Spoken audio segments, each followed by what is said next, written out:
Il n'y a pas une grande différence. Il n'y a pas une grande différence. Moi, je pense que un acteur, c'est comme un ébéniste ou un maçon, sauf que la matière n'est pas la même. L'ébéniste, c'est le bois, le maçon, c'est la pierre, et un certain nombre d'autres éléments aujourd'hui. Et l'acteur, c'est les mots, les comportements humains, les rapports de force ou d'amour entre les humains, ce qui se passe entre la naissance et la mort d'un humain ou d'une société humaine,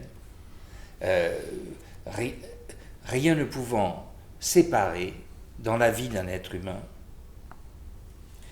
et donc aussi dans une société humaine, le fait que nous sommes fatalement seuls, inexorablement seuls. Si tu réfléchis, tu es absolument seul dans ta vie, dans tes pensées non dites. Et tu es obligatoirement ensemble.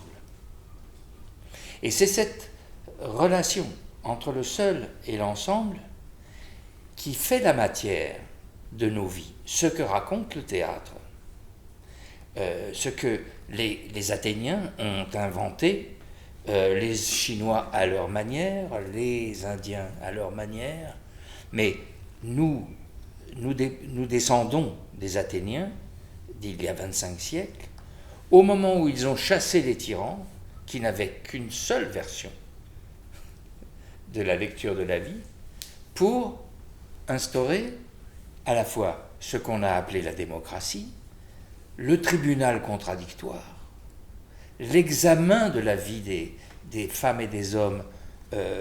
Et ça, le théâtre le fait plus ou moins génialement, plus ou moins bien à travers les siècles. Et puis il y a eu des siècles sans théâtre. Les rois fainéants, la deuxième partie du 1er siècle, du premier millénaire, tout ça. Et puis tout d'un coup, il y a eu une reprise de conscience. Et ce jeu entre ce qu'il y a de plus secret, ce qu'il y a de plus intime, ce qu'il y a de plus indicible et même de plus inconscient dans un être humain, et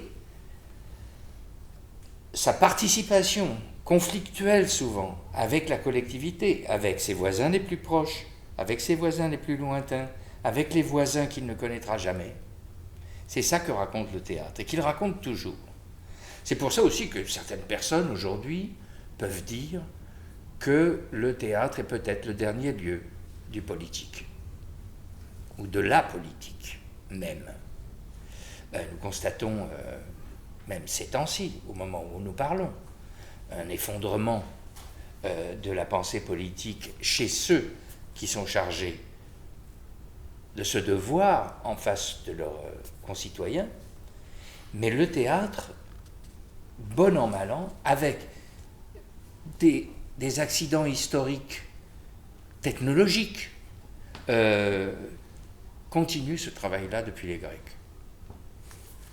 Et c'est pour ça que cette année, à l'école du Théâtre national de Strasbourg, je retravaille sur l'Orestie d'Échille.